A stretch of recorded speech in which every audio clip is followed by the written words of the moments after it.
Floor leader Jaganmohan Reddy 5 సంవత్సరాలు ముఖ్యమంత్రిగా ఉన్నప్పుడు బురక వేసుకుని ప్రజల్లోకి రాకుండా ప్రెస్ వారికి రాష్ట్రంలో ఏంటో తెలియకుండా జీవో నెంబర్లు బయట పెట్టకుండా ముసుగులో చెట్లు కొట్టుకుంటూ షాపులు బంద్ చేసుకుంటూ బయట భయంతో తిరిగిన జగన్మోహన్ రెడ్డి ఏ రోజు కూడా మీటింగ్ పెట్టలేదు. ఈ రోజన్నా వచ్చినందుకు సంతోషం అని చెప్పి తెలియజేస్తున్నాం. ఆయన ఏలేరు గురించి ఒక డేటా చెప్పారు. 4వ తారీఖు నాడు ఆయన చెప్పిందంతా అబద్ధం. 19 టీఎంసీ ఉంది. Inflow 5,000, outflow 300. 5 inflow 4,900, outflow 1,300, 20 TMC. 6 20.57 TMC, 22.75 outflow, 5,408 inflow. 8వ తారీఖు 12,881 ఇన్ఫ్లో, 5,775 అవుట్ఫ్లో, 22.26 టీఎంసీ. 9వ తారీఖు 32,519 inflow, 14,775 outflow, 22.56 TMC.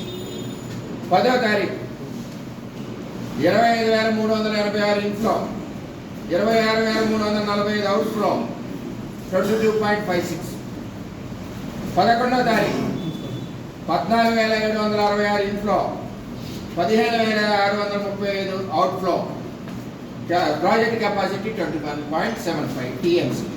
Jaganmohan Reddy, నేను అడుగుతున్నా, నీ మంత్రుల్లో జింబాయ్ అనిల్ కుమార్ ఇరిగేషను, 1 గంట చాలన్నవాడు రాంబాబు అంబటి ఇరిగేషను, ఎవరికి సబ్జెక్ట్ తెలీదు. ఈవేళ లేదా రాసిన ఉత్తరం వేసి చదివేస్తున్నావు. ఇది వాస్తవాలు Jaganmohan Reddy. Project capacity 24.12 TMC. నీకు ఇంకా తెలీదు. బఫర్ ఇంకో 1 టీఎంసీ ఉంది. బఫర్ అంటే ఎమర్జెన్సీ పర్పస్. ఇంకో 1 టీఎంసీ స్టోరేజ్ చేయొచ్చు.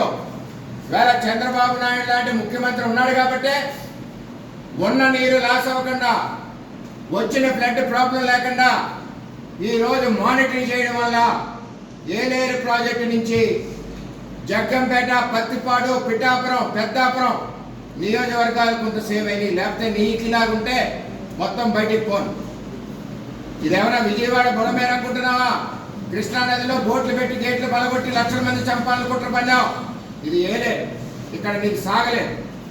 నేను ఒకటి అడుగుతున్నా, ఈవేళ ఏలేరు ప్రాజెక్టులో రాజశేఖర రెడ్డి తెచ్చాడు అన్నావు. 2006 నుంచి తెలుగుదేశం పార్టీ పిఠాపురం పోరాడుతూ ఉంది.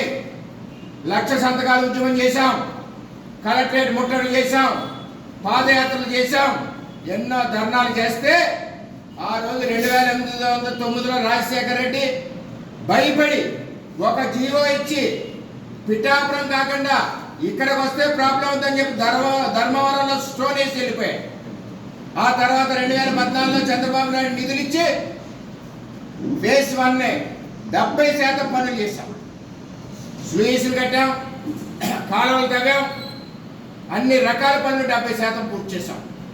నేను అడుగుతున్నా, ఫేజ్ 1 మీ నాన్న చేసిన దానికి సంబంధించి 2019 నుంచి 24 వరకు మిగిలిన 30% ఎందుకు పూర్తి చేయలేదు? నువ్వు చేసావా అసలు? ఇవాళ మాట్లాడుతున్నావు. అలాగే ఇంకోటి అడుగుతున్నా, ఈ నియోజకవర్గానికి 2 ఇబ్బందులు. ఒకటి, నీళ్ళు లేక ఎండిపోయి పంటలు రావు, వరద వచ్చి మునిగిపోయి పంటలు మునిగిపోతాయి. 2 విధాలా రైతు నష్టపోతాడు. చంద్రబాబు పాదయాత్రలో రైతుల కన్నీళ్లు చూసి పురుషోత్తపట్నం ఇచ్చాడు. పంటలు 2 పంటలు సస్యశ్యామలంగా పండాయి. దాన్ని నువ్వు ఆపావు. నువ్వా రైతుల గురించి మాట్లాడేది? మళ్ళీ చంద్రబాబు నాయుడు ముఖ్యమంత్రి అయ్యాక అదే పురుషోత్తపట్నాన్ని ప్రారంభించారు. ఈవేళ ఆ 5 సంవత్సరాలు ప్రజలు, రైతులు ఇబ్బంది పడ్డారు.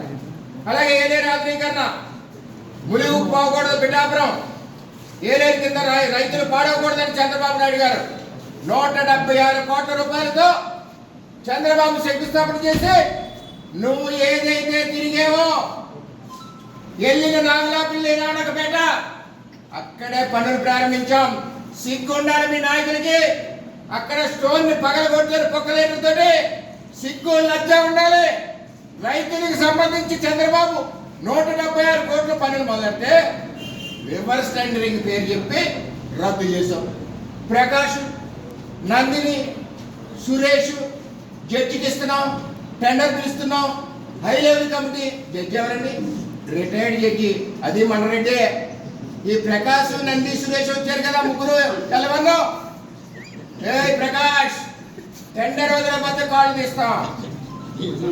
ఏ సురేష్, టెండర్ వదలకపోతే కాళ్ళు తీస్తాం. మా రెడ్డే చేస్తాడని చెప్పి ఇలాగ బెదిరించి టెండర్లు తీసుకున్నారు. నువ్వు అంటున్నావు కదా నిండు కొండలాగా ఏనేది ఉంది, క్రాప్ హాలిడే ఇవ్వాలని. దేనికి ఇవ్వాలి? సంవత్సరానికి 6 నెలలు కానీ 5 సంవత్సరాలు 30 నెలలు. కనీసం నువ్వు టెండర్ పిలిచావా? ఏలే పేస్ట్ రద్దు చేసావు, టెండర్ పిలిచావా? టెండర్ పిలవలేదు, పిలిచావా? ఎస్టిమేషన్ వేయలేదు. క్రాప్ హాలిడే ఎందుకయ్యా? బుర్రుందా అక్కడ నీకు? నువ్వు రివర్స్ టెండర్ల పేరు చెప్పి నందిని, సురేష్, ప్రకాష్కి చెప్పి ఇద్దరిని బెదిరించి నీ రెడ్డి తీసుకుంటున్నావు. ఏంటో రివర్స్ టెండరింగ్? ఇవాళ రివర్స్ టెండరింగ్ 176 కోట్లతో ప్రాజెక్ట్ అయిపోయింది. ఇవాళ 850 కోట్లు అవుతుంది. రేపు కూటమి ప్రభుత్వంలో చేసి తీరుతాం.